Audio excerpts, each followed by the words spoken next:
never went forward in a marriage. She just happened to have a baby by the guy, right? But going a little deeper in this, do not understand white supremacy, why what it is, and how it works. Everything else that you do understand will confuse you. In all of these 9 areas of activity, economics, education, entertainment, labor, law, politics, religion, sex, and war. Anywhere on the planet, minute by minute, day by day, all of the time, all of the time, all of the time.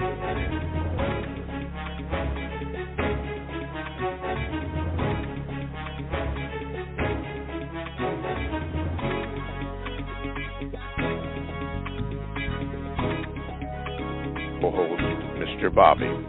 Good morning and welcome to the October the 4th, 2022 edition to the show. You know how it works, but for those who are new, this is how it works. If you have a question or comment, just call this number, 516-453-9921, and be sure to press the number 1 button so that you can ask Mr. Fuller your question or give a brief comment. If you are new to the program, be sure that you give the call screener your name and that you are a new caller. And we have something set up very special for you so that you can be heard. You can do that. Also, you could just listen to the show. A lot of people call in on this number and they just listen to the program, which you can do. You can also Gmail me at the number 7, Mr. Bobby, BOBBY, at gmail.com, and your question could be read today, although I don't think that it will, but it could be. But more than likely it won't be, but it will be tagged. I will indicate to you that I got it, and it will be read at a certain date and time, and I will give you that information when your Gmail will be read. And lastly, you can join the chat room and get in with the chatters, and all you have to do for that is go to blogtalkradio.com. Then you want to click on where it says programs, and when you do that, click on the Produce Justice Show. You click on that, and then the little box comes up for the chat room. You click on that, and you are in the chat room. And good conversations are in there, opinions. Several regulars are there, but you'll get the gist of it. And occasionally I will mention something that is in the chat room, and maybe for comment or whatever. But go there, and you'll be glad that you did. So happy to have you aboard again. Thank you for the pleasure of your time. And now, let me see. Let me introduce to some and present to others Mr. Neely Fuller, Jr. Mr. Fuller, good morning, and how are you? Good morning. I'm still learning. Okay. For those of you who are new to the program and for the regulars, we have a section set up for Mr. Fuller called Thoughts and Expressions from the Mind of Neely Fuller, Jr. Mr. Fuller, what is on your mind this morning? Well, I'm thinking about the storm down in Florida and the Carolinas and the islands, Puerto Rico, and what the code says about what you do when this happens. And you help yourself first, because you can't help anybody else without helping yourself first. That's compensatory law, laws of the universe. And a person who is healthy and has a lot of strength will help themselves first, and then they will help the weakest among those people who are caught in the storm, whomever those persons might be. Because at some point, the strongest person will become a weak person too. You come into the world weak. You need help. And if you stay here long enough, you will be in that same condition again. You will need help. Babies need help. You will become a baby again as far as your ability to think and speak in a condition of strength. That's the normal process of things. So that is a part of the code. What do you do doing acts of, many people say acts of God, or conditions that are abnormal, storms, floods, forest fires? You help those who need help the most. Of course, you do this every day, or should be doing it every day, according to counter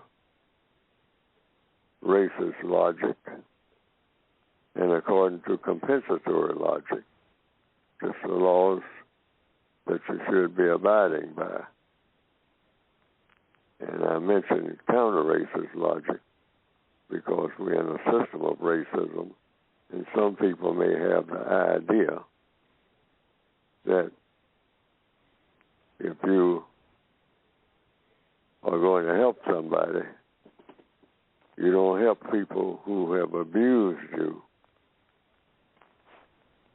And even though those people need help during that firestorm or storm by water, flood, etc., etc. And this has sometimes been asked. For example, black people, should they help white people when there's a hurricane? Or should they help black people first and then help white people? The code says you help the person who needs help the most, who is nearest you to you, who presents themselves to you. That person happens to be white. And, for example, and you see the person being swept away by the flood, by the hurricane waters, and you are able to do something to help them, that person, you do so without hesitation if you're able to do so, and at the same time preserve yourself. Because, like I said before, compensatory logic is you can't help anybody without first helping yourself. If you have your life jacket on and the plane is going to crash, for example, and it's going to be trying to keep the plane steady as it hits the water, so that if it hits the water, then the plane doesn't come apart in a way that everybody dies or the plane explodes.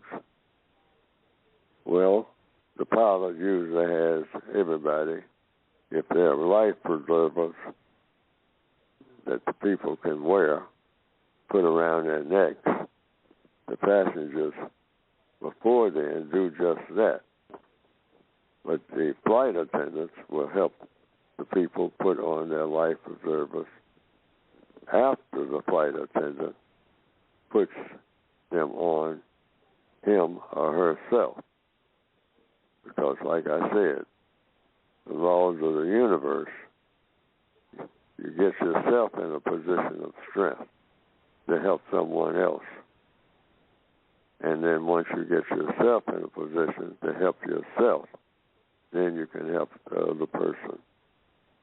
And that should always be kept in mind. Help yourself first, then help the person who is nearest to you, who needs help the most, regardless of whom that person might be. Even though we might be in a war, it's still the same procedure because we are in a war. So, just wanted to emphasize that, and that is presented also in the textbook for victims of white supremacy. That you can go to the code book. That's a part of the code. You can get the book by going to producejustice.com. But for now, in case people want to discuss that or want to know what on this program is presented during these events that are still going on, you help the person that needs help the most. That's what you want a world of justice. So you always keep that in mind. Whomever needs the help the most. Mm-hmm. Okay. Thank you, Mr. Fuller. Those were the thoughts and expressions on the mind of Neely Fuller. Today, you're listening to the Counter-Racist Code Show with Mr. Neely Fuller, Jr. I am your co-host, Mr. Bobby, and to get in contact with today's show, for those of you who are new to the program, 516-453-9921. Be sure, if you want to speak, press that number 1 button, and you will get in line. And we do have a line up here, and your call will be answered accordingly. Before we go to the phone calls, Mr. Fuller, I got a Gmail from England. Drake said this: Mr. Fuller, dear Mr. Fuller, could you please expand and or expound upon your counter-racist statement that a woman's vagina is prime real estate? Kind regards, Drake from England. Because it is. For people, a woman's vagina is there to help in the reproduction of people. And that's one of the laws of the universe. And that's the entrance to the womb, the vagina. That's what it's there for. That's why it was created by whatever name you want to use for the creator, or in some tribes, creators. But the evidence is there. That is what it is for. It's the entryway to the womb. And the womb is where the next generation is going to be. The reproductive organ. That's the house for it. So that's real estate. Regardless of where people are, what we call real estate is land, and what's on the land that gives nourishment to whatever is on the land: trees, food, rocks, and it's called real estate. But also, when it comes to people, the real estate for reproduction, like you do produce food and cotton, etc., on land, that is the real estate for people. And what is on the land is designed for creatures and people. So the real estate for people, according to the code and according to compensatory logic, is that if you're going to reproduce people, you have to have some real estate for doing so. The female vagina is that real estate. I hope I explained it enough in detail for that to be understood. Okay. All righty. Let's go to the phone lines. And John in Houston, get ready. Here we go. 1 minute. Okay, John, you're on with Mr. Fuller. Good morning, and what is your question?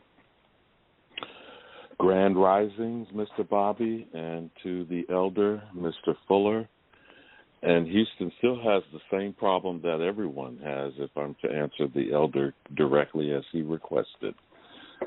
The first thing that's happening this morning in the wake of Ian is the comparison to Katrina and the treatment of so-called black New Orleans residents.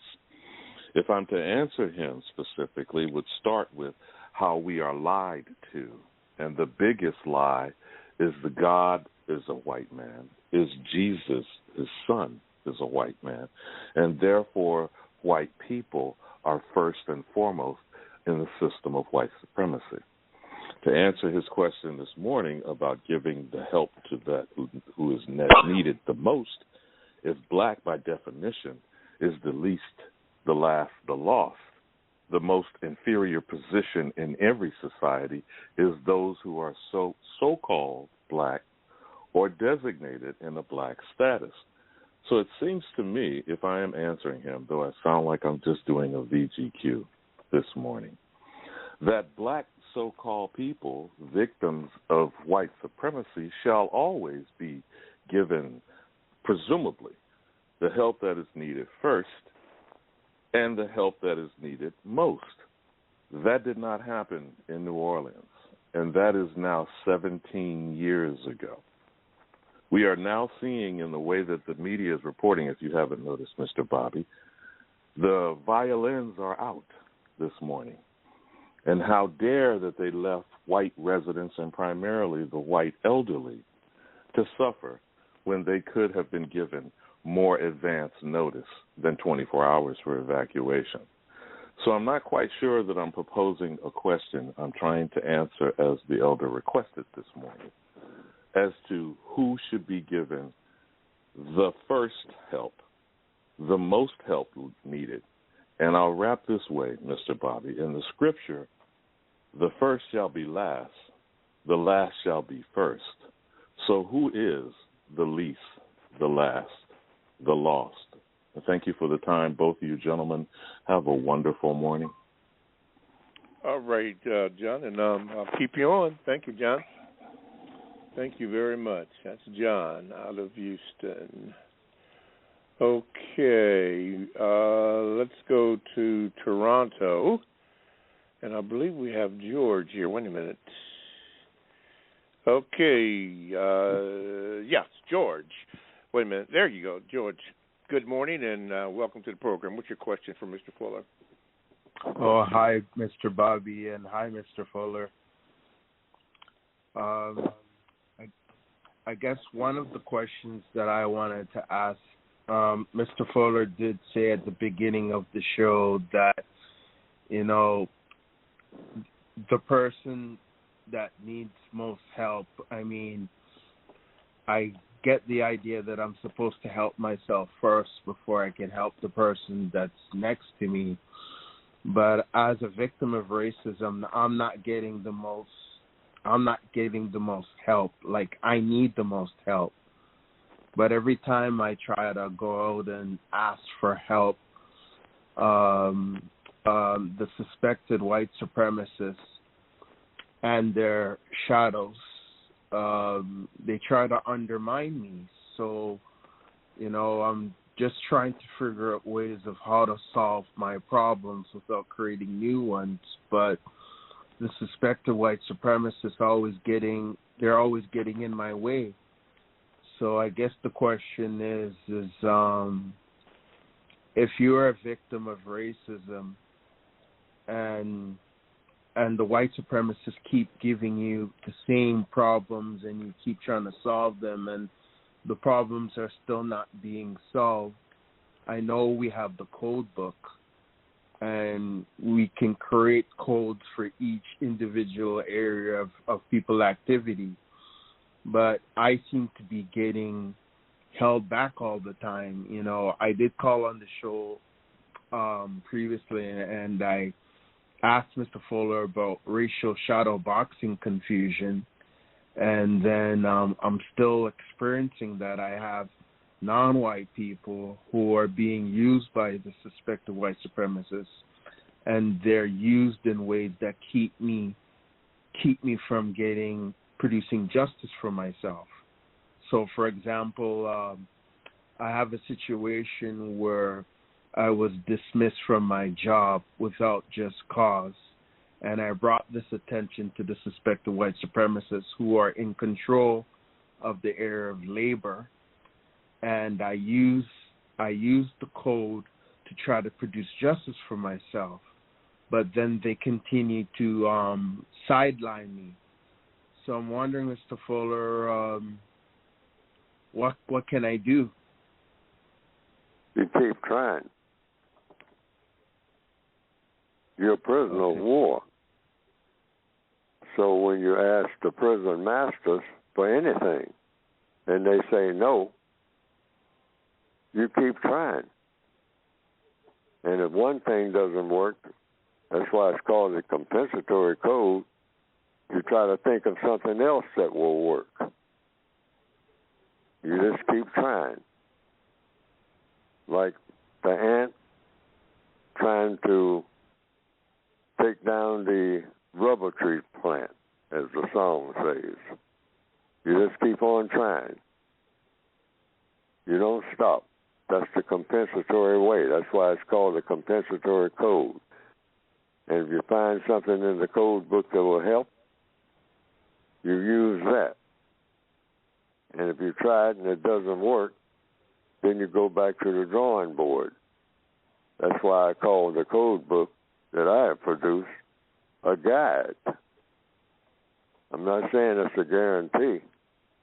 We don't know what is guaranteed to work until we try it a number of times and it works every time, then that's a guarantee. But if it doesn't work, then it's back to the drawing board. You might have to do some tweaking of what you tried before and try to modify it in such a way.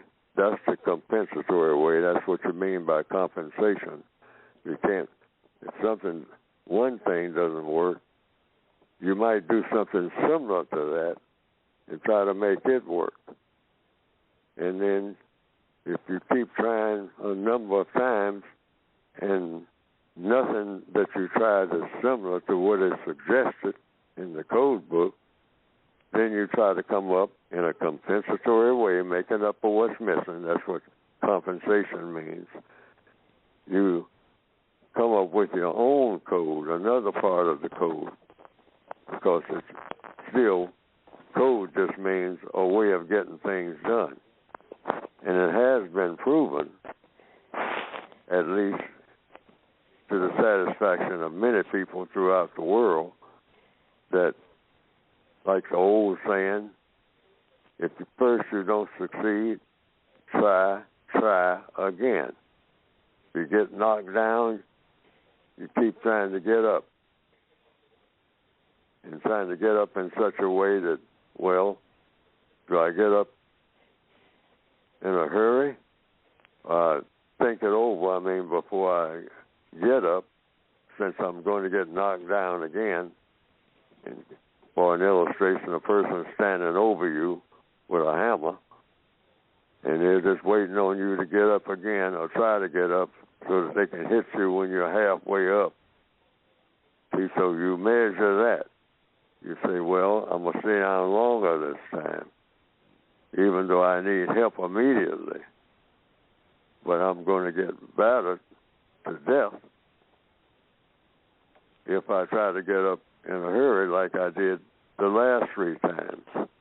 So I'm going to lie here for a moment and think it about maybe I should, when I try to get up this time, maybe I shouldn't just try to get up the way that I did the last time, but I'm right near this person's legs, and when I was maybe a younger person or a kid just playing around, doing a little sparring with one of my friends or something, I caused the person to fall by taking my legs and using my legs to disable the other person's legs.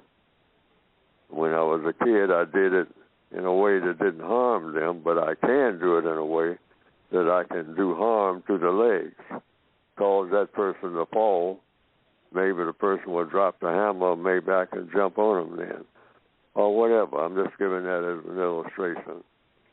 But compensatory logic says the same thing. In the movie Shawshank Redemption, a person was done harm, it's about a prison, and the prisoner said something to the prison master that the prison master didn't like. So the prison master said, well, I'm going to punish you by giving you solitary confinement. In fact, I'm going to double up on the solitary confinement to make the point even stronger that you don't talk to me like that. So, what did the prisoner do? Didn't talk to him that way. After doing 60 days in solitary confinement, that's a couple of months, which I understand is very, very punishing for a person to be in solitary confinement. So then, that person, the prisoner, didn't repeat ever again what he said to the warden that got him in that position. And so he became humble in whatever the warden would tell him to do. And didn't talk back like it appeared that he had done before. At least the warden said he did. But then all the time he was thinking about his next move, his compensatory move. He said, what I'm going to do, I'm going to very slowly measure my situation, see to it that I don't do anything to insult the warden, and even do more than I usually do. If he wants his shoes shined, I'll shine them. If he wants his clothes and shirts done without too much starch in them, I'll have that done.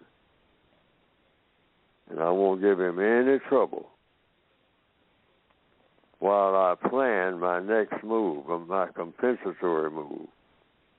Talking to him in a harsh manner, in a challenging manner, didn't work. So now I'm going to do something else. And what he did was brought about a situation where the warden wound up killing himself. That was his next move after he did some thinking. That's what the law of compensation is about. If you can't do one thing, you do something else. But whatever you do, make sure that what you're doing works. Don't do anything twice that doesn't work the first time or the second time or the third time or the number of times that you reasonably have to try to see if it works. If it doesn't work after you keep doing the same thing over and over again, as Einstein said, and it doesn't work, then you compensate by trying something similar that does work, maybe, or trying something that's absolutely the opposite of what you did before, and that becomes a part of the code. Whatever works. Now, I don't know what the caller did that brought about being fired off the job, but whatever, sometimes the warden, the prison masters, say that I'm not listening to you under any circumstance because I'm getting rid of you. Sometimes the warden will set it up like he did in the movie, The Shawshank Redemption. The warden set up one of the prisoners where the prisoner was shot in the back 3 times. Pre-planned. The warden set it up so that that would happen. In that case, there's nothing you can do. Somebody's plotting to kill you, and they have the ability to kill you, and you don't have the ability to stop them from killing you. It's not just a job that's on the line. It's your very existence. And in the system of white supremacy, The white supremacists are proven. They can kill anybody they want to kill who is black anytime they want to. Anytime they want to. Okay. All righty. Thank you, George, for your call. Thank you again. You're listening to the Counter-Racist Code Show with Mr. Neely Fuller, Jr. I am your co-host, Mr. Bobby. To get in contact with the show, all you need to do is to call 516-453-9921. Press the number 1 button if you have a phone call, or rather have a comment or a quick VGQ. I'm going to stress, please, ma'am, please, sir, make it short so that we can get as many calls in as we can. Yeah, that'll be good. You can also Gmail me at the numero 7, Mr. Bobby, BOBBY, @gmail.com. And then I will read that when the time permits. And you can do this. You can join the chat by going to blogtalkradio.com. You want to click on programs, and the chat room will, the Produce Justice show will come up. Click on that. Then the chat room comes up, and you can get in there and get in to the good information that is in the chat room. And they do have some outstanding topics and good information. So you might want to do that if you can. Okay, here, and there we go, messed up on the chat. Okay. Let's see here. Let's see. Yes. Let's do this here. I got a little sidetrack here. Let's go into Harlem, and we're going to have Joe. Joe, get ready. I'm getting ready to come to you. Okay, wait a minute there. Joe in Harlem, you're on with Mr. Fuller. Hey, good morning, Mr. Fuller. Good morning, Mr. Bobby. How you doing? Good, sir. So I have a question, 2 questions real quick. The first question is, Mr. Fuller, in the past, can you hear me? I can hear you. Sir. Okay, great. In the past, you have made a statement about the white supremacists, when they see a black person in an expensive car, they see a monkey in a car. How should the black person see themselves in an expensive car? Should they see themselves as the white supremacists see us, or should we see ourselves differently? Depends on the black person. You look at the black person's actions around other black people, and you determine it from that. You go by what the black person, people usually do what they're thinking about doing.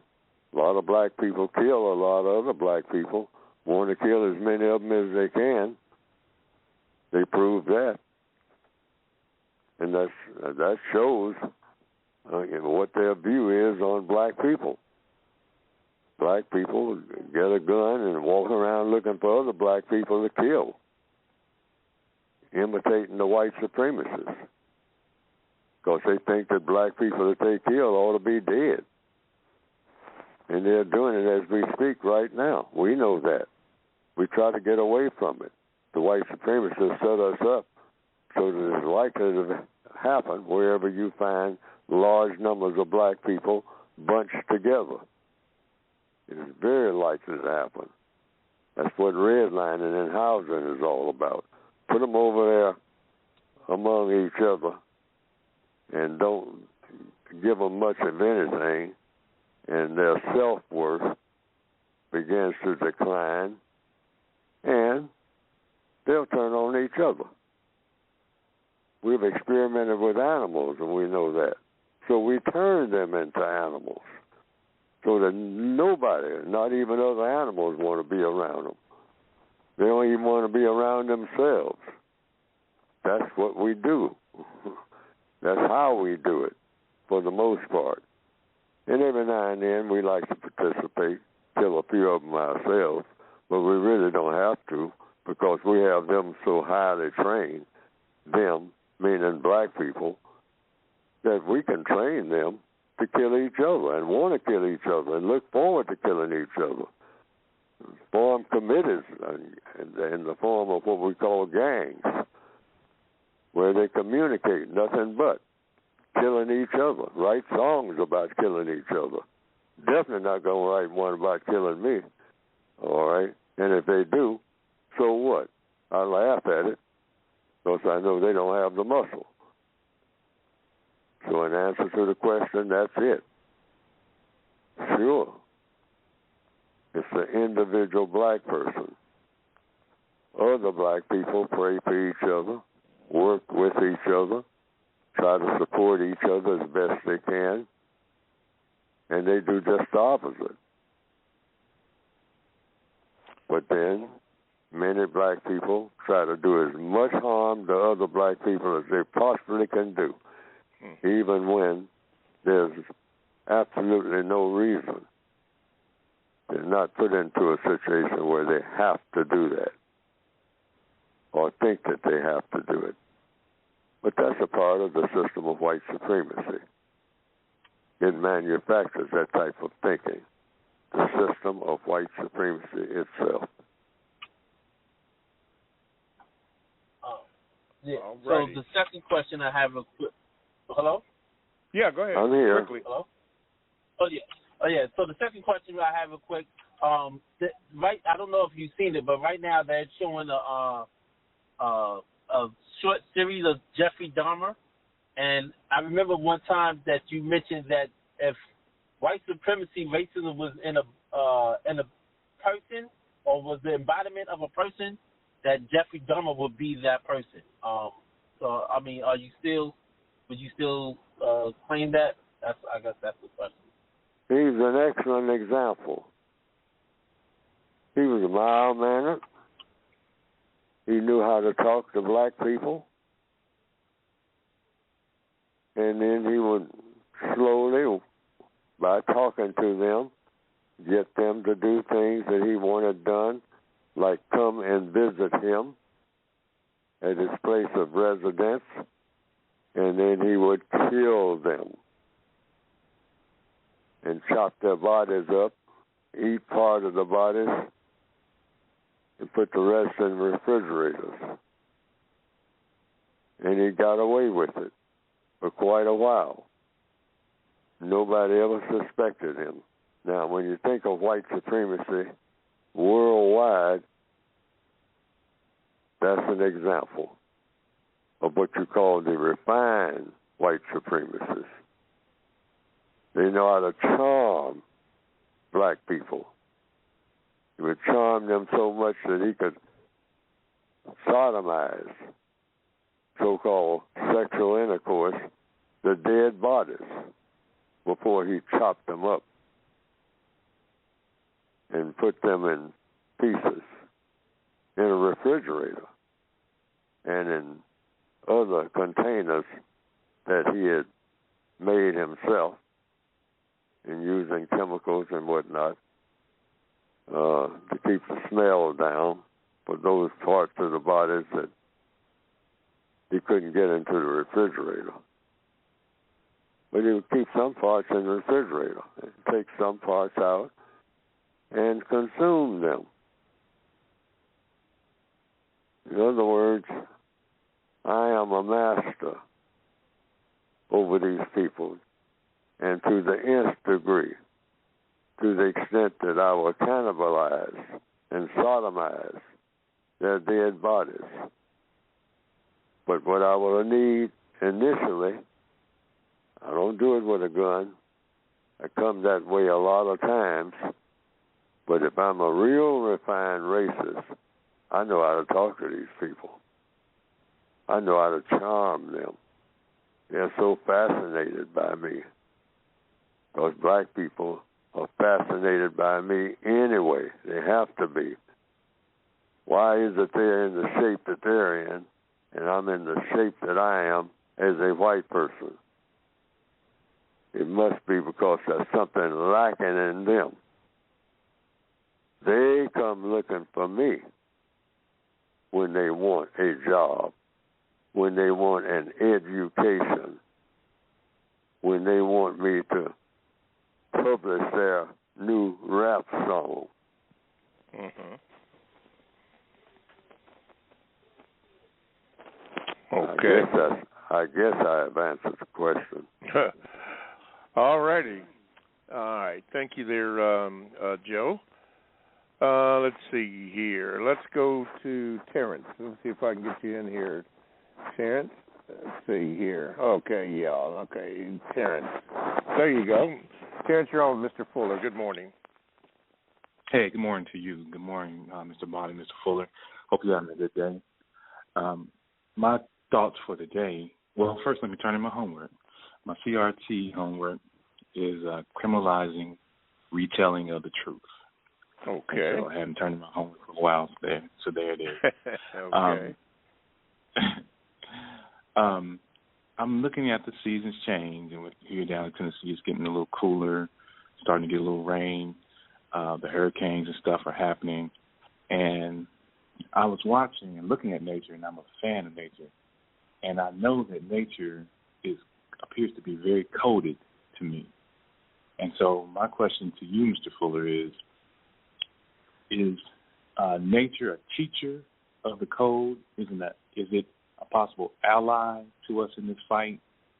Should we use it when, like, the hurricane comes and the supremacists are distracted, running around?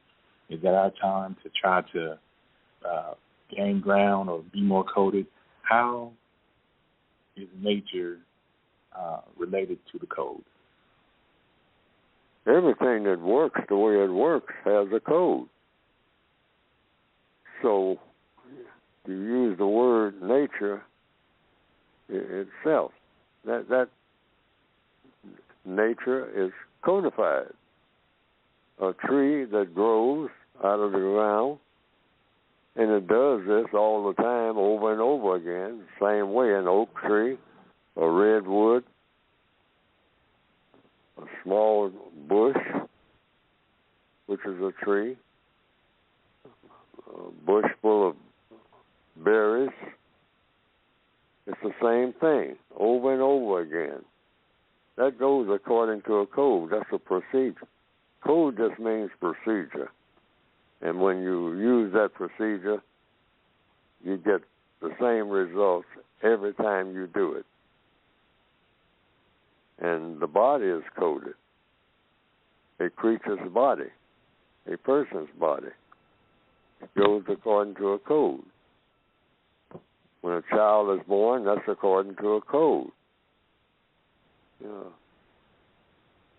Not exact the same way all the time, but it has, say, 9 months is a period where the child is being formed. Until the child is fully formed as a child, then after 9 months it's born. Sometimes it's what you call, they have a word for it, the child comes a little earlier, or just slightly later, but generally 9 months. Why 9 months? I don't know, but maybe someone who has done a lot of research on it knows. But that's been the pattern. That's the code. 9 months is adequate. All over the world for everybody. And I just give that as an example. So it's the same way with storms, with hurricanes and whatnot. What they sometimes say when it harms people, natural disasters. But the nature itself is not a disaster. That's the earth moving in such a way that it keeps things in balance, one way or another. The earth has a code. It's a rhythm. The stars have a code. Why is it that a star can sit there for 10 million years in one place, or it moves around in a certain orbit, and then one day, for no apparent reason, we call them shooting stars, it just takes off across the sky and then disappears. It's been there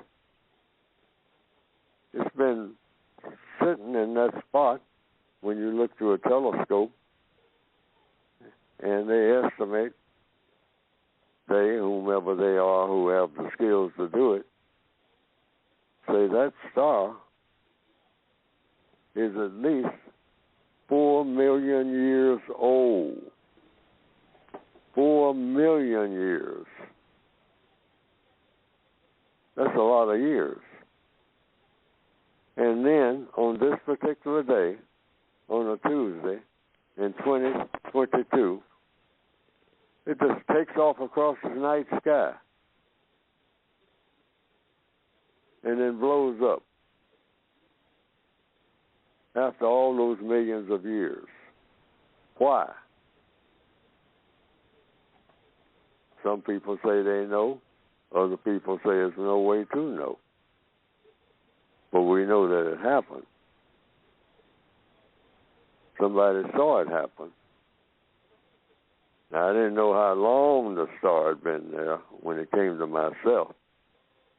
But back when they had summer nights, where you didn't have a lot of fog or smog or whatever you want to call it, interference, and walking down a country road, I used to see the sky full of stars. I mean, from horizon to horizon, you could see everything clearly. And then I would see one or two of them just take off and burn out. Why? I don't know. And why now? I don't know. But it has its own code. That's why. It's designed to do that. That's why it did it. Otherwise, I wouldn't have been a witness to it. Because it wouldn't have been happening. All right. I think that answers the question. Okay. Thank you, Terence, very, very much. Thank you. Let's see here. Let me go here. Mr. Fuller, it's time for you to speak about that book. Yes. So go ahead. Things similar to it, what I'm talking about today, even though it's called a counter-racist guide, it's connected with everything in the universe, or it wouldn't be happening. So this book is about replacing something that shouldn't be happening with something that should be happening. That's my reasoning for writing the book. And what is happening is this Earth, this planet called Earth, has something called interactions between people. And people are not interacting with each other correctly, according to what I can see, unless somebody can correct me for looking at it incorrectly. But somebody thought up a system called the system of racism and how to mistreat people based on color and get the profit of fun, glory, and material comfort from this thing called the mistreatment of people based on color, which is, in the words that I came up with for capital letters in the English language, the system of racism and or white supremacy. And it turned out to be the most powerful government ever invented by people on planet Earth up until the year 2022. No government is proven to be more powerful than the system of white supremacy. And it is a government that's designed deliberately to mistreat people, to dominate and mistreat people based on the color of the skin. And so I have written a book that I hope, if people use what is presented in the book, and I certainly try to do it myself, to replace this system called the system of white supremacy, the world government, with a world government that is better. And that would be a system of what? Logically speaking, a system of justice, which means what? Guaranteeing that a person that needs help the most gets the most constructive help, and guaranteeing that in the process of doing that, no one is mistreated, because you're trying to eliminate both things: mistreatment of people and refusing to give people help who need it the most. We're trying to eliminate that. We're trying to get everybody on the planet to try to help the people who need help the most whenever they need it, and in the process of doing so, not mistreat anybody in the process of doing so. That should be the logical goal. And I've tried to write a code book for that. We're talking about code now, getting things done and how they're done and the best way to go about doing it. And it's a trial and error process. And you can get this book by going to producejustice.com. And it's just an effort to make the world the type of place that it should always be. And all of the people in that world should have a code that's designed to produce that result. You can get the book by going to Produce Justice and see what you think. Yes, producejustice.com. Okay. All right. Yes, producejustice.com. All righty. From the Gmail, let's see here. We have this question here. Mr. Fuller, the textbook, the United Independent Compensatory Code System Concept explains racial showcasing in terms of it being involuntary selection of non-white people by white supremacists to further the purposes of white supremacy. What about those non-white people that are willingly and voluntarily racially showcased, who purposely join in with white supremacists to perpetrate and refine the practice of white supremacy? Should they also be considered victims, since they appear to want to expand the practice of white supremacy? Thanks. Yes. Should they should they be what now? Should they also be considered victims, since they appear victims? Victims. Yes, sir. The answer is yes. Okay. They are victims. See, we're prisoners of war. One of the prison masters, the people that run prisons, different types of prisons, and in some prisoner of war camps, when there's a war going on and when you have racism, the racism is war, all right, so it's captives or the non-white people of the planet.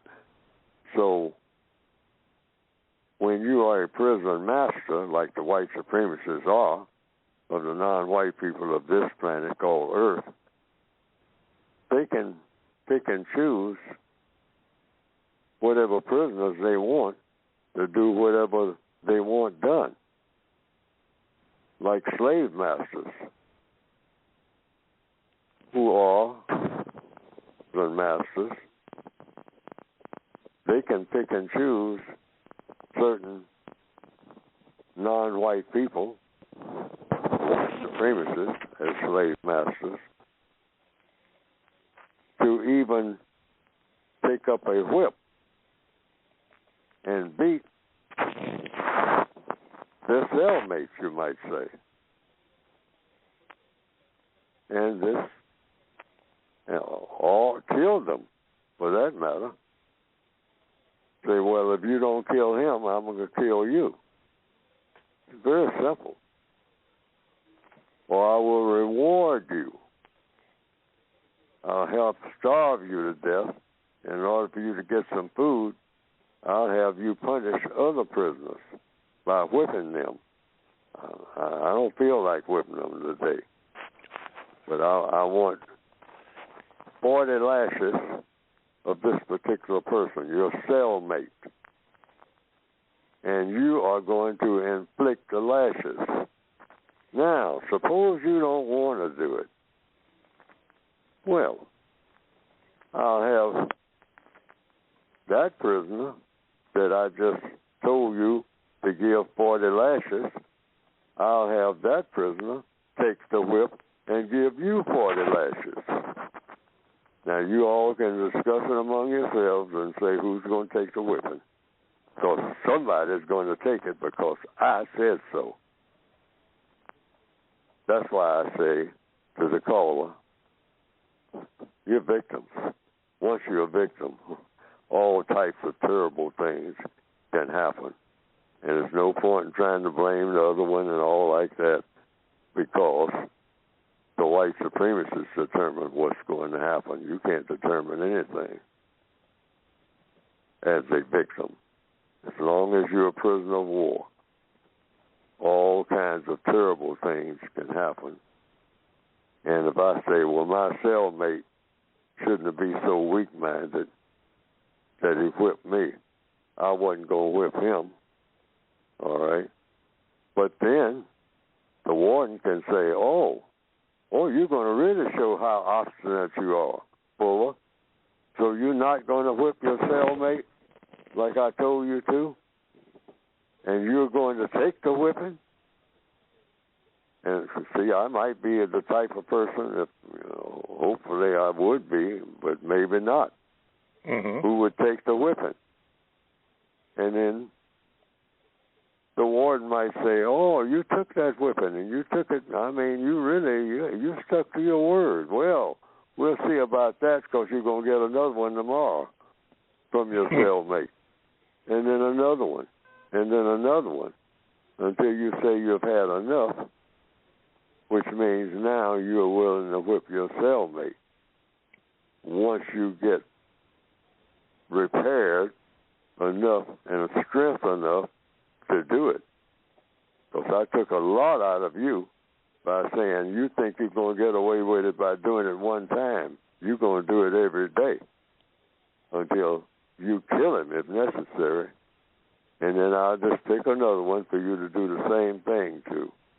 And if you don't want to do it, you'll take the whipping yourself until you wind up dead. But I don't care about none of you. And I'm your master of all of you. See, that's why white supremacy has to be done away with. There's no end to it, to the misery that goes with it. It's built into the system. Yes. Okay. Well, thank you, Mr. Fuller. Well, guess what? We have reached that point where we have concluded the first hour. So we want to thank you for listening. If you have to go, thank you for the pleasure of your time that you gave us today. We don't take that for granted. I made a few mistakes today. Forgive me. I'll try to be better. But make sure that you tune in next week to catch it.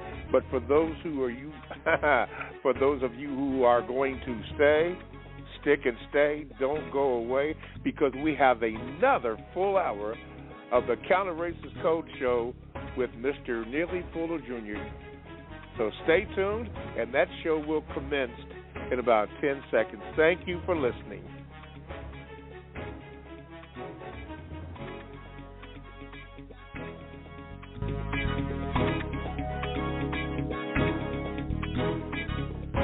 Alrighty, thank you, and welcome to the second hour of the Counter Racist Code Show with Mr. Neely Fuller Jr. Where did that first hour go? Time went so swiftly. But here we are in hour number 2, which means that we have a new group of callers that call in. So, but for those that are new to the program, call this number if you want to be a participant in the show.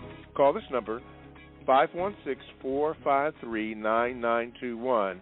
And when you do, give the call screener your name, particularly if you push that button number 1. Give the call screener your name so that I can give you a proper introduction without fumbling your name, which I am prone to do, but I've been really working trying to get better. Yes, trying to get better on that. So, boy, needs a lot of prayer. But anyway, do that. Then when you do, make sure that that you're brief in asking Mr. Fuller your question or comment. Now, usually I do not like for 2 questions to be answered because of the time limit that we have on there, but occasionally one can go through if they are quick. If you be quick, then we can get that in, because we want to make sure that we get every question that we can answered, because the one thing that we are trying to avoid is confusion. Okay. You can also join, or rather Gmail me at the numeral 7, Mr. Bobby, BOBBY, @gmail.com. And they probably will not be read today. Those that have been read today have been stacked up. And I did say that I would read them today, and I did let the people know who wrote them the date and time that their Gmail was read, and I will do the same for you. And lastly, you can join the chat room. Well, all you have to do is go to blogtalkradio.com.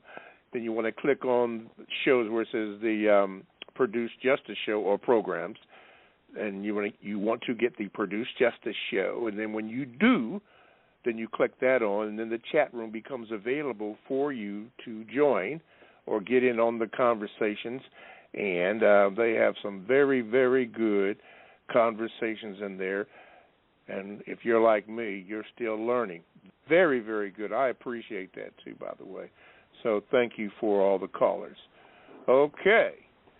All righty. I think that's it. Oh, before we go, get back to the calls, I didn't talk to Robert, Mr. Fuller, but have you heard anything about your appearance on the Carl Nelson Show for October yet?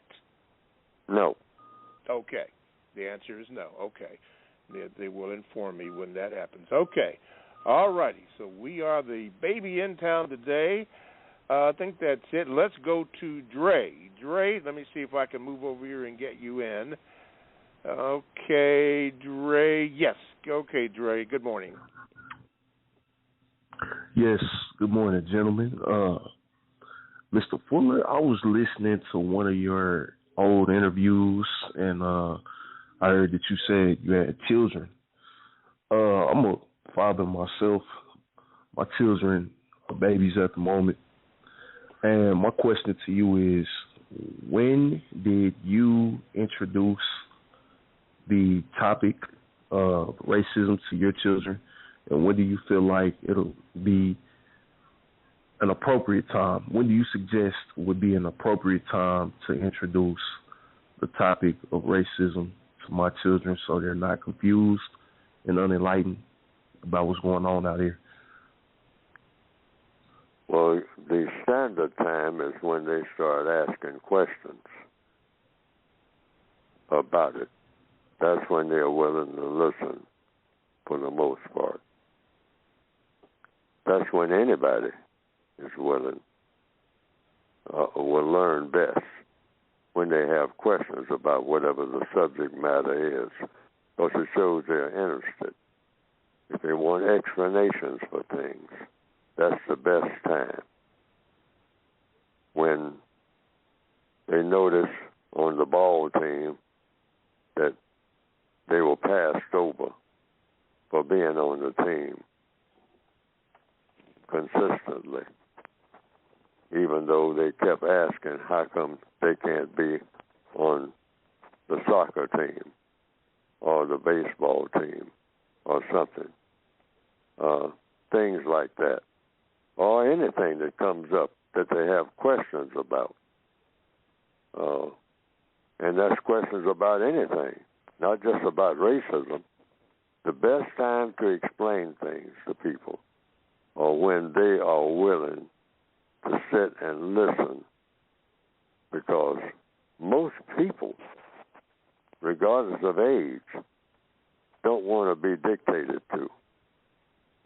They don't want to listen to people who are saying something that they're not interested in. But you're picking the time to say it. No, so the best time, now you can pick any time, but the best time is when they start asking questions. And then you give them a full dose of everything that you think that they can comprehend.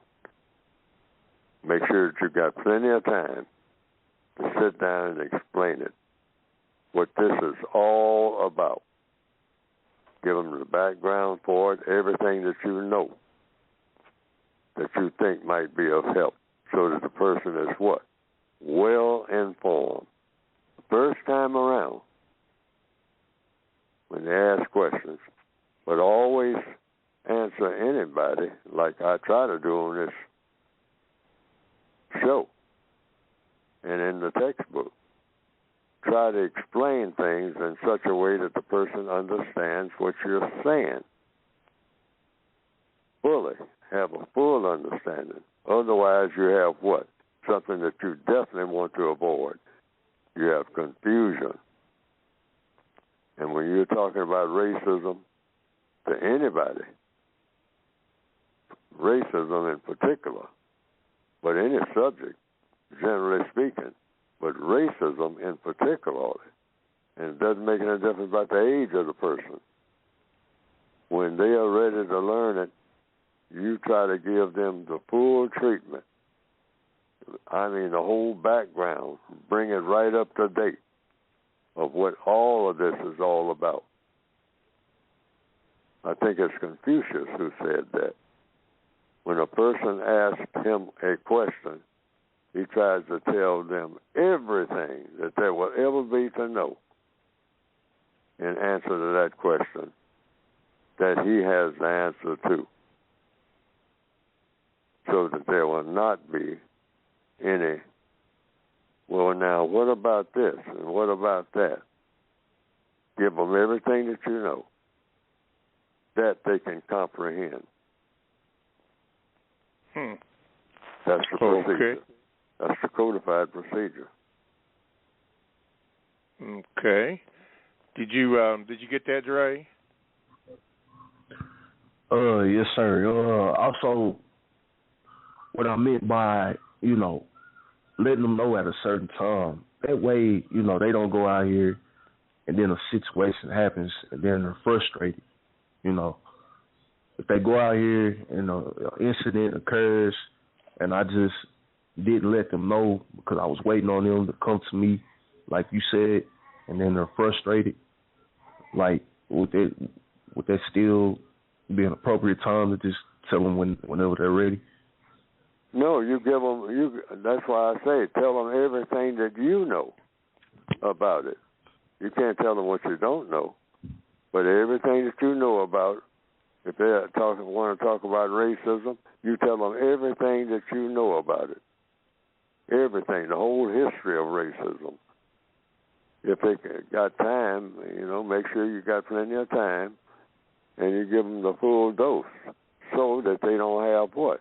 Confusion. Because I think that's what you're talking about when you say they got some more questions. So you try to answer every question and try to answer it in depth and tell them how it's going to be. And that's where the code kicks in. And if they can read, show them books, including my book. I would definitely recommend. If they can comprehend what they're reading, and say, take a look at this and see what you think. And if you got any questions, ask me. And just like people are calling in now. So I don't prep them, even if they don't come to me, I don't prep them. Oh, no, just so they'll know. And say that again. I'm talking over you. Yeah, I said, no, that's all right, Mr. Fuller. I said, I just don't prep them. I don't prep them to be prepared for what they're going to encounter, even if they don't ask me. If you decide to do so, if you think it's something they ought to know, like you would anything, like you would tell them about driving a car or crossing at the crosswalk, because you know that down the street is exceedingly dangerous.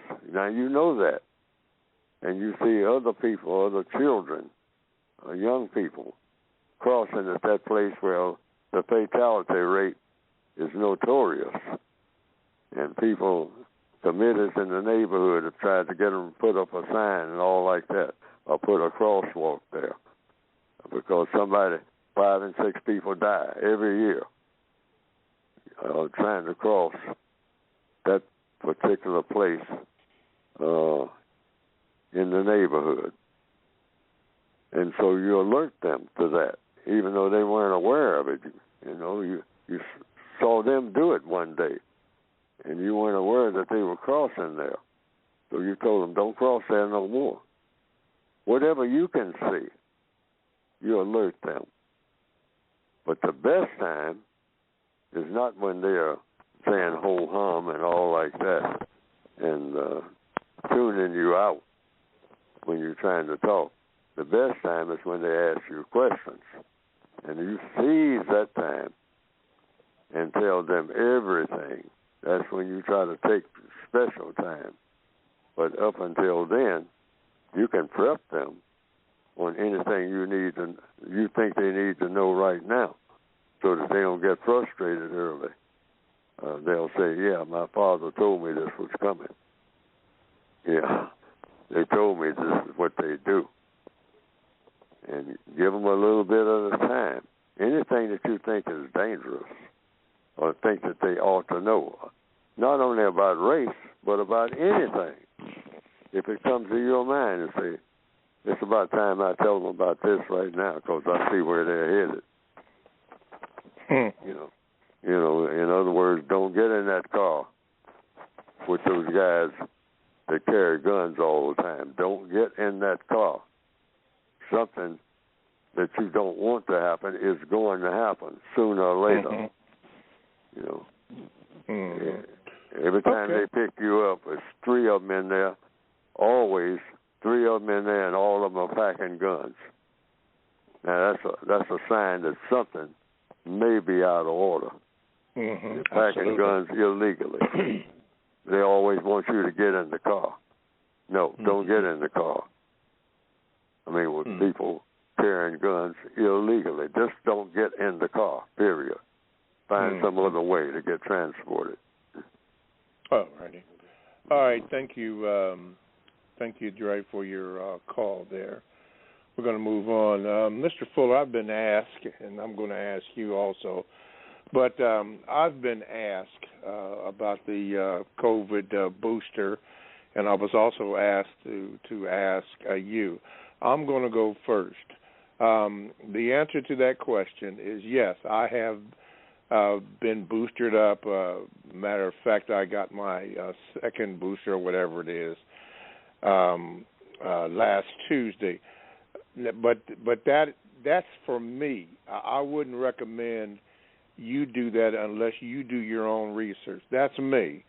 Don't do what I do. If you don't feel to do that, then that's on you. I am not going to tell you what to do. But since you did ask me, yes, I have mine. I did get mine, so I'm whatever it is, boosted up, whatever, and all that. Mr. Fuller, they asked me to ask you that.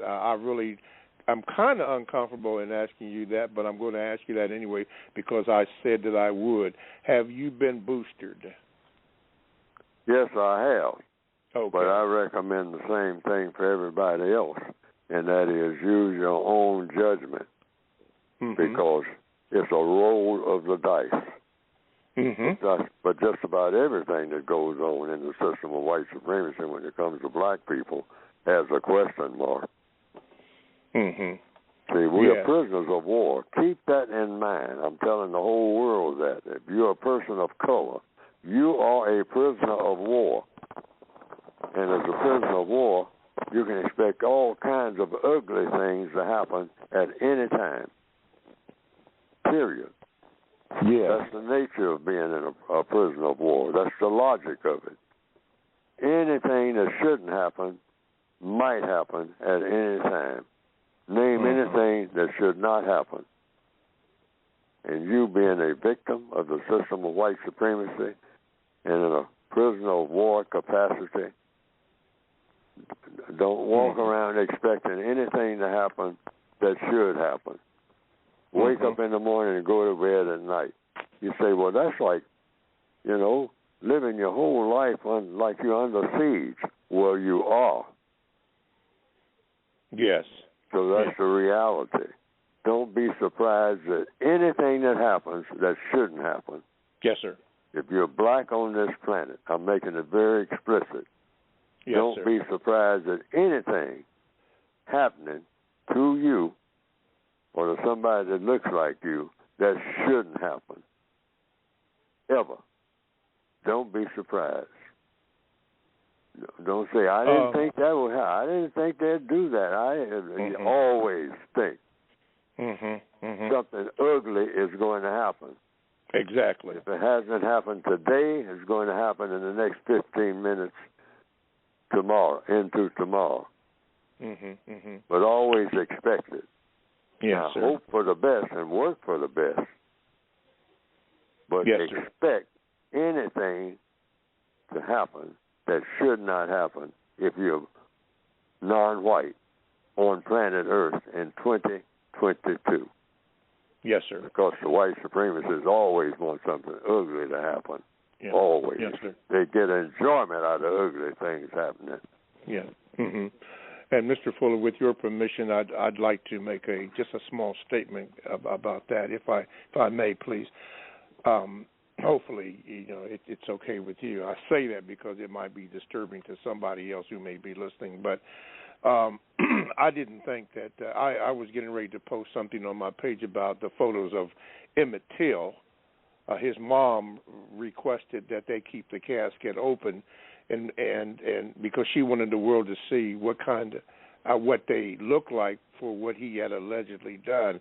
And the thought that went across my mind is, what kind of person or people would do that to a 14-year-old boy for what he allegedly did? It was very hard for me to watch that and to look at that.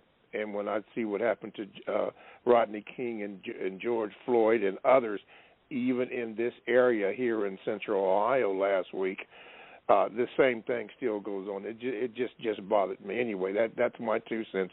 Call in if you want to, or write, say that was uncalled for. But the same thing, as a victim, this is what we are subject to at all times. Oh, okay. Anyway, thank you, Mr. Fuller.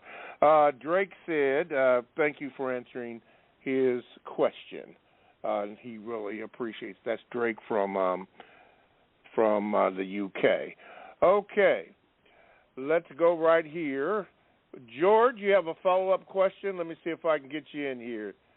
George, let me see. Okay. All right, George, got you in. What is your follow-up question? Thank you, Mr. Bobby. Hi, Mr. Fuller. I had a chance to listen to what you were saying about you just keep on keeping on, as you say, your old Southerner saying, keep on keeping on. And I understand that with the persistence. I've tried to use the law in the people area of law. I've tried to use the area of politics and people relations. And I try to produce justice for myself by using the laws that the suspected white supremacists have. But what they do, they keep sending me around in circles, pretending to produce justice when they're actually not doing that. And what I did is that I made out a human rights complaint, and I just reminded them in the complaint that I tried to use the law and that their organizations are not interested in producing justice, and that they're just undermining people and criminalizing people based on skin color. Just like in here in Canada, they're racial profiling me, based on my skin color and label me a criminal without due process and without equal protection under law. And I also reminded them that I see that people are not being humane, and that I see people, they're calling themselves human beings when they're actually inhumane beings. So a lot of the times these suspected white supremacists, they teach their victims to use words that don't really make any sense, like racial discrimination, and that doesn't even make sense. What they're actually doing is practicing racism. So the question, what I was trying to ask you, when you're dealing with people, don't you think that white supremacists, suspected white supremacists, are living a lie, and that they teach their victims also to live a lie? Don't you think so? Yes, the white supremacists thrive on lies. They're the expert liars. I mean, they took over the world mostly with lies when they weren't using brute force. But they mixed the two. But many times they didn't use brute force. They talked to people. And they know how to talk. This is why I have a counter-racist word guide in the English language, where you said you made a complaint. You said that just a minute or two ago. Well, now, in my interaction with the white supremacist system, I've told people, according to the code, see how to use words. I have some suggestions. You never make a complaint. You make a report. So you substitute words that they usually use if they try to put words in your mouth. But you will say words in such a way that the difference is made. And you'll be making more sense. Now, I was on a job once where I was, after the person who was talking, a white person, and a person, naturally, who had the power, said, now, has anybody got any complaints? So now that we've taken care of the main business, have any of you people got any complaints that you have? You can voice them now. And I spoke up. I'm using this as an example of something I did. The use of words, you have to be real precise about what you do. I mean super precise with every word that you speak, and speak it in such a manner that it can't be refuted, logically speaking, as best you can. So I spoke up and said, no, I'll never have a complaint, but I do have a report. And I use the word report because they said, report anything that's out of order. They use the word, see, so you took the same words. It's a matter of you had two words to deal with. You can make a complaint, which they say when you're complaining, then later on they say, you're always complaining. Well, it sounds like you're trivializing a serious situation when you use that word complaint. They know that. That's why they'll try to get you to use the word. And even when they use the word, that's what they mean. You're trivializing. You're just doing something just to be doing it. You're not trying to make the situation any better. You're making a complaint. Now that we have taken care of the real business, if any of you children got any complaints, see, this is what is being said without it being said, but by them using the word complaint. They're putting you in a weaker position. So I spoke up and said, you'll never hear me make a complaint about anything. Sir, always be polite. Mm-hmm. And say, but I do have a report to make. And the report is that people are being mistreated. And then I proceeded to show how the mistreatment has evolved and how it's done. And they had to go along with it. Why? Because I didn't use the words that they had chosen for me to use. The English language had another word called report. Mm-hmm. And they had used the word report in the serious business. Complaint is not serious business. All right? So you got to detect the use of language. You got to really study how language is used, because they do this all the time. They meaning suspected races. They do this all the time, and black people don't even think about it. That's why we go around and say America mistreats people. And we're still doing that. People with double PhDs. And I cringe every time I hear that. It's impossible for America to mistreat people because America doesn't exist. That's an idea. That's a wish. That's a semi-plan. That's something that everybody should embrace, America. Because Americans do what? Practice justice. And since nobody can practice justice in the system of white supremacy, America does not and has not and never has existed. Every time you accuse America, who are you talking about? Well, white folks. What white folks? Don't be loose with language. There's white people who are white. A lot of black people look like they're white. What are you talking about? Well, white supremacists. Why didn't you say that in the first place? Mm-hmm. We had to go all through America, and then we'll finally, after 6 months, get around to saying white folks. Then you get, after another 3 years, get around to saying white supremacy. Now, you could have said that day one. Go to the jugular every time. We have to learn how to use words. That's why I put out a what? A word guide. A word guide, yes, sir. It doesn't have not near enough words in the English language in the compensatory codified counter-racist word guide that I have put out. But I call it a guide, not a full use of an encyclopedia of the English language, but I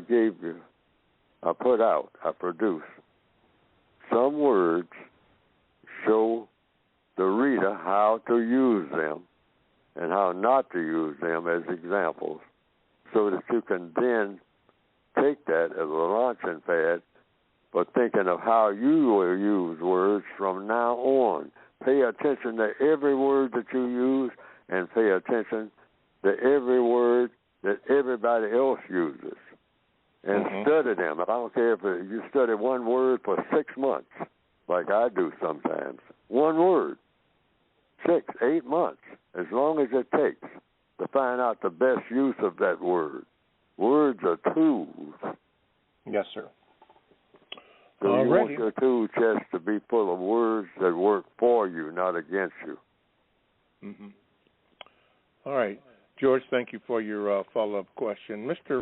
Fuller, you're listening to the Counter-Racist Code Show with Mr. Neely Fuller, Jr.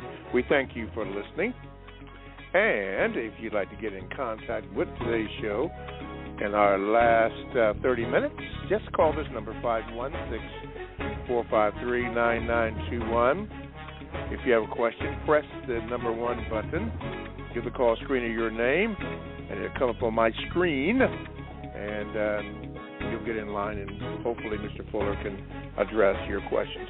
You can also email me at the numero 7, Mr. Bobby, B-O-B-B-Y, @gmail.com, and there are times, when times permit, that I will read that Gmail, so you can do that. You can also join the chat room, and some good conversation is in there today. They're on and popping. Oh, yeah. All you have to do is go to blogtalkradio.com. You want to make sure that you click on the programs and the Produce Justice Show will come up. And when you do that, press that, and then the chat room becomes available for you if you press the button to enter into the chat room. You must go through the door, okay? And good conversation in there. Oh, yeah, good conversation in there. And speaking about that, Be Good One, I'm studying you, H-U, as in you'd man. I'm studying that, so I'll hopefully get some results on that. But good conversations go on in the chat room, and you, if you're being codified, you're still learning. You are still learning. Okay, going to the Gmails. This is from King Negro. Says this. I did ask him to shorten this. So he says this. Comment for Mr. Fuller. Read the ABC News article, quote, Monique Davis defends comments on community perceptions of Chicago police, end of quote. It's about Illinois State Representative Monique Davis saying on the radio that the mass shootings in Chicago are done by cops. She also said Negroes in Chicago believe this and tells her this all the time. CBS News article, quote, State Representative, maybe police are killing some of these kids, end of quote. Quotes Monique as saying, quote, my community believes that. Should I apologize for my community's belief? This is the shortened statement by King Negro. Being that you just heard this, Mr. Fuller, and what maybe you have heard what's going on in Chicago, and this apparent state representative, Monique Davis, is addressing that. Do you think, in your opinion, based on what you just heard and what was quoted, that she has the right to defend her constituents? Well, the code says that anytime any black person makes a comment or a suggestion about race, racism, or counter-racism, I am duty-bound to say one thing. In case of a female who is non-white in the system of white supremacy, I am duty-bound, according to the code, to say a codified response, and that is, in the case of a female, non-white, my duty is to say one thing, and that one thing is, she said what she said. Nothing else. In the case of a male, non-white, and he's making a remark associated with race, racism, and or counter-racism, according to the code, and I am asked to make a remark about their remarks on any one of those things, race, racism, or counter-racism, I am duty-bound to say, he said what he said, and no other comment. Now, why am I duty-bound to do this according to counter-racist logic? Because I have found from experience that it eliminates argument.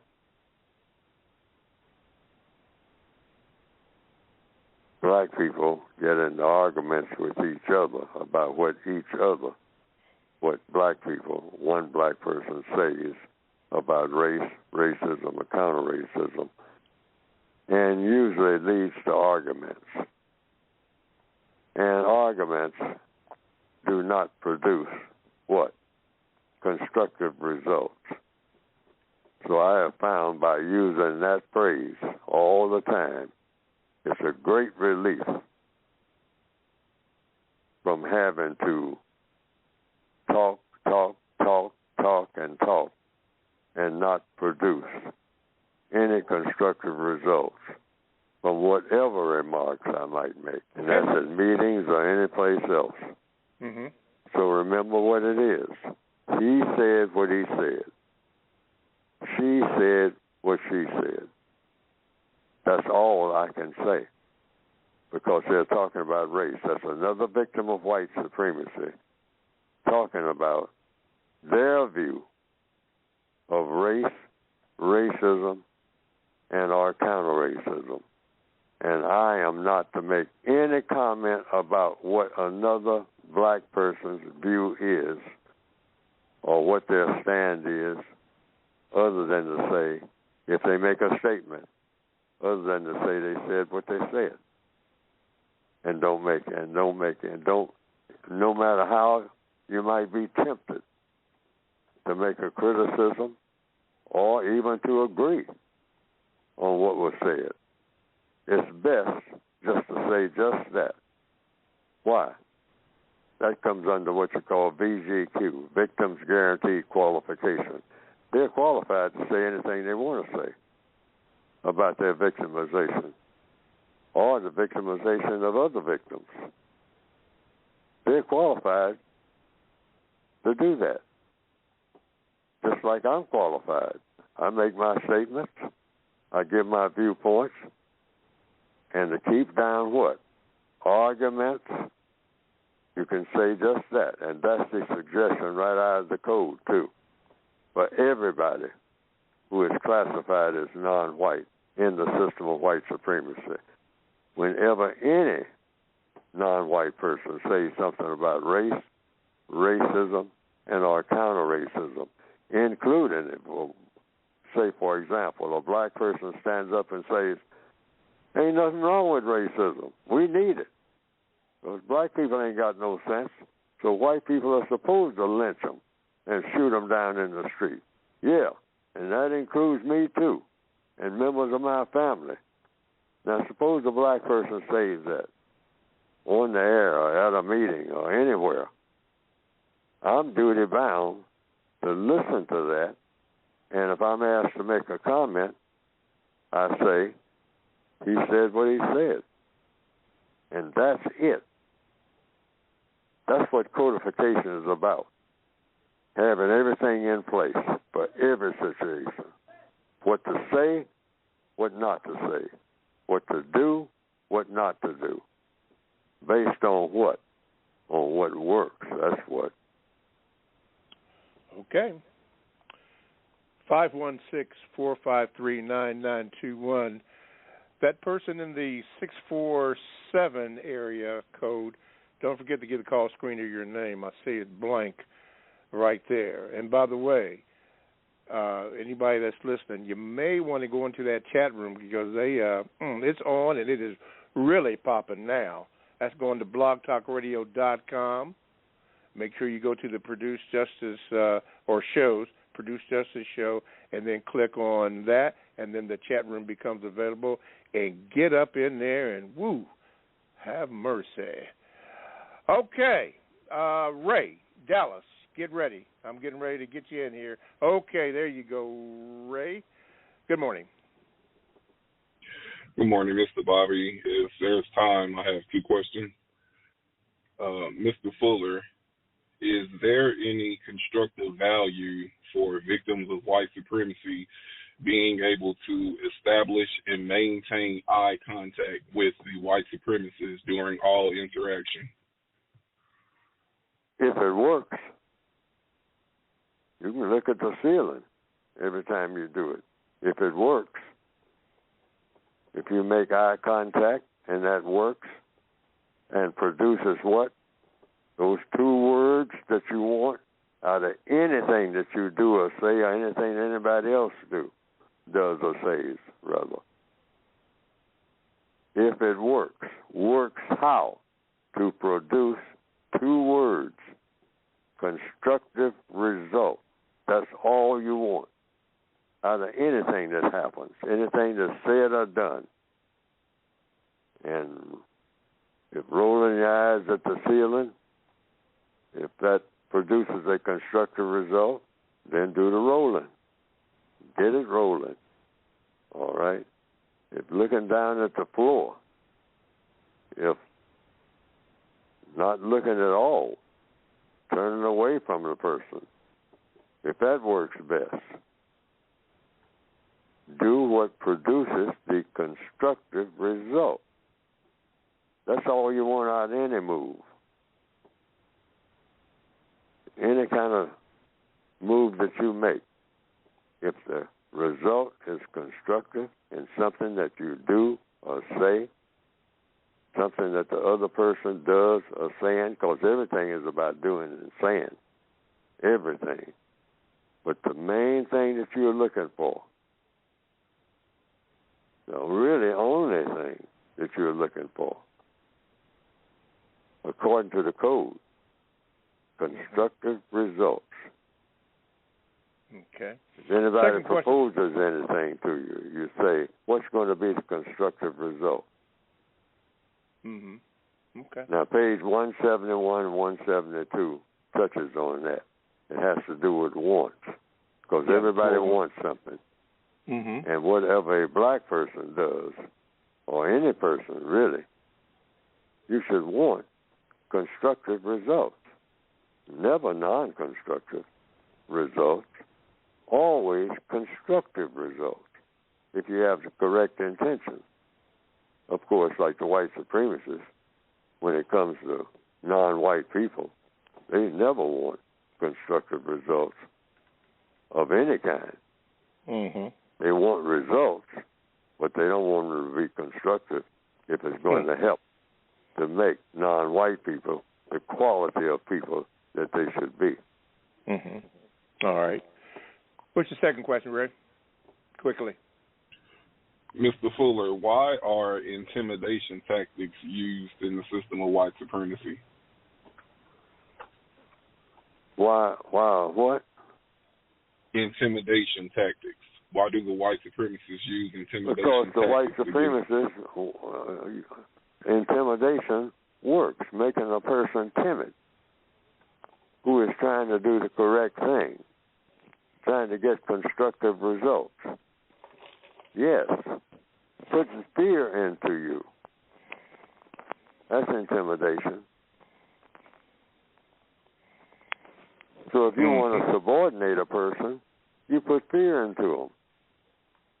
You intimidate them, make them timid. That's what intimidation is. Scare you.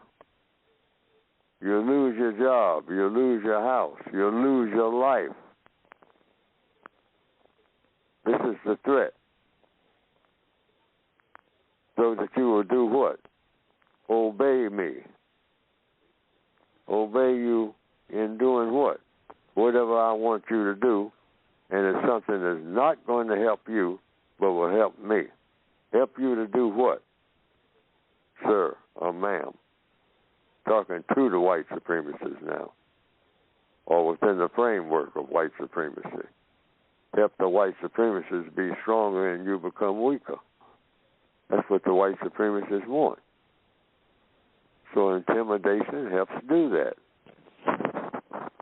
That's all. Very simple. Make you weaker, make them stronger in every area of activity. Economics, education, entertainment, labor, law, politics, religion, sex, and war. A white supremacist, according to white supremacist code, is supposed to be stronger than every non-white person on this planet or any other planet at all times. Stronger, more knowledgeable, more intimidating to non-white people in all areas of activity at all times. At all times. Okay. All right. Thank you, Ray. Again, if you call in, I'm looking at somebody in the 647. Please give the call screen of your name.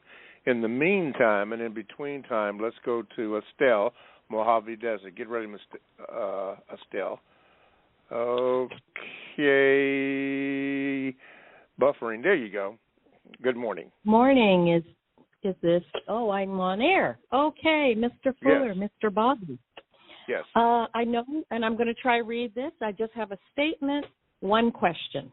Okay. Many non-white people, like the community of people called Asians, particularly the Chinese, I've noticed they're very, very light. They've lightened up their skin, so many of them are as paler than white people. And I'm thinking, October 4, 2022, the prison system of white supremacy, which is still being executed by racist man, racist woman, and racist child. If one has to exist, since it's not over yet, this prison system, would Mr. Fuller suggest that people take a page out of the Asian people's book in regards to color and start using bleaching cream on their skin, change their eye color so they're not being treated as badly as those with color? Would that help until it ends, Mr. Fuller? It might, but I don't think so. And it definitely, according to the code, should not be done. Bleaching cream and all that, no black person, no person of color should do anything, really, including something that they do on their own and have done in ancient history. And that is to harm their skin in any way. Your skin is exactly the way it should be, just like it is. And it should not be altered in any way. Because the creator of black skin, the logic is the creator knew what the creator or creators, for those who believe that there are a number of creators, they weren't making mistakes when it came to skin color or anything else that they produce. You have to assume, logically speaking, no. Even if it looks like a mistake, it's not a mistake. Marcus Garvey is reported to have said, God made black people black, and he didn't make a mistake. Now, that sounds logical to me. And so I'm saying in a codified manner, as a part of the code, in answer to the question, no. Anything that the Creator deliberately made, and there's enough evidence to show that this was deliberate, wasn't an accident, that skin that you have, whatever shade of color it is, keep it just like it is.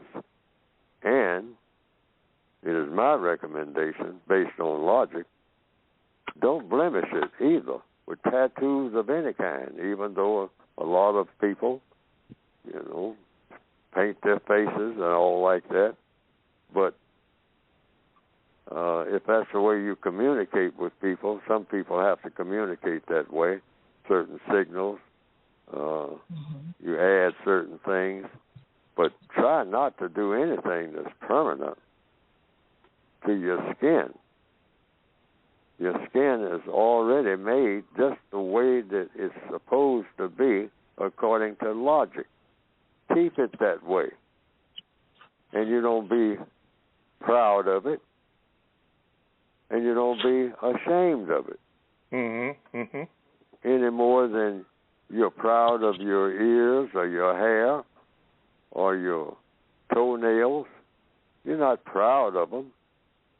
And you're not ashamed of them. They are what they are. And you look at it that way. Yes. And you try to lead other people to look at it that way. That it's just the way it should be. My skin is healthy, just the way it should be. Keep it healthy. Don't clog it up with a whole lot of this, that, and the other. And no matter what it is, on account of you talking about, it doesn't look the way it ought to. Based on what? the Creator saw to it that it looked the way that it did, leave it alone. Okay. It is what it is. And you're not proud of it, and you're not ashamed of it. It's just the way it ought to be. Now, what's incorrect about that? Something being the way that it ought to be.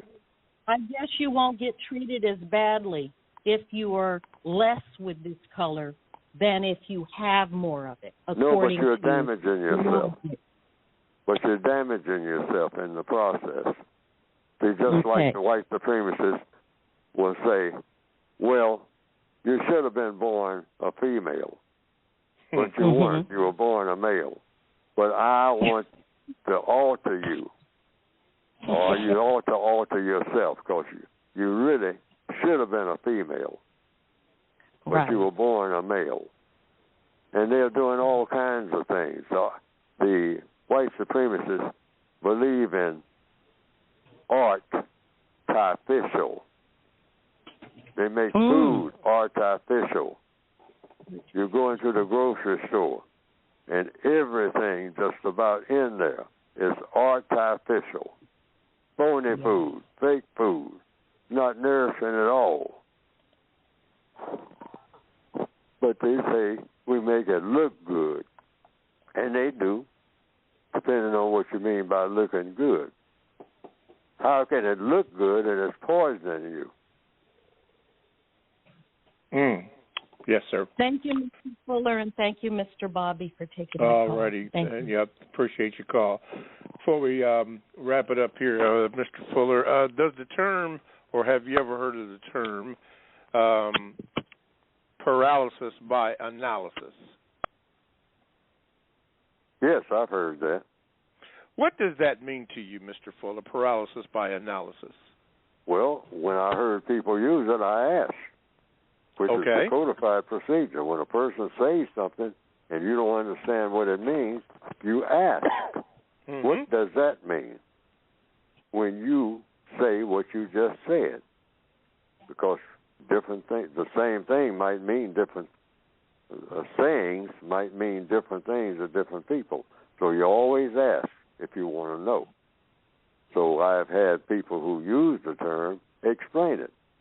And they say, you just keep looking at something and talking about it and saying it needs changing, but you're not actually doing anything to change it. You just want to talk about it forever. How it looks, how it's shaped, what color it is, how tall it is, how short it is. And you say, well, why are you talking about it? See, because it needs changing, that's what. But you never do anything to change it. Okay. That's paralysis by analysis, the way it has been. Okay. All right. Thank you. Explain to me. All right. Last, from the Gmail. This comes from Gary. He says this, Mr. Fuller, do you think that, here you go. Wait a minute. There you go. Do you think that black people are compelled to tell whites what they are really thinking as opposed to other blacks?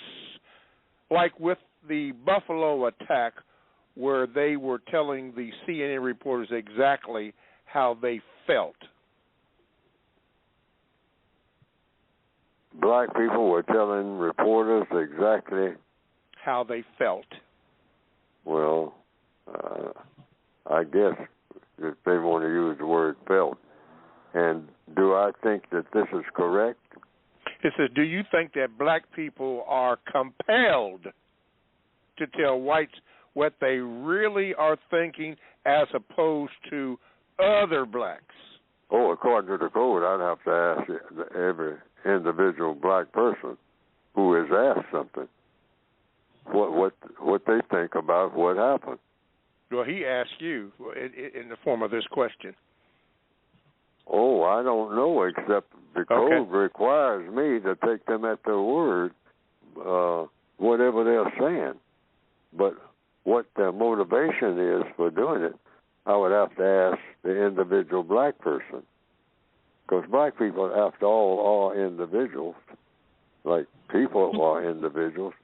So I may misinterpret, and misinterpretation, that causes what? Confusion, and confusion does not bring around constructive results. So I would be guessing what the black person is feeling or what the black person is thinking when they say whatever. I would have to ask the black person, and then they may not even tell me the truth, but I can say what they said. That's why I came up with that term. He said what he said.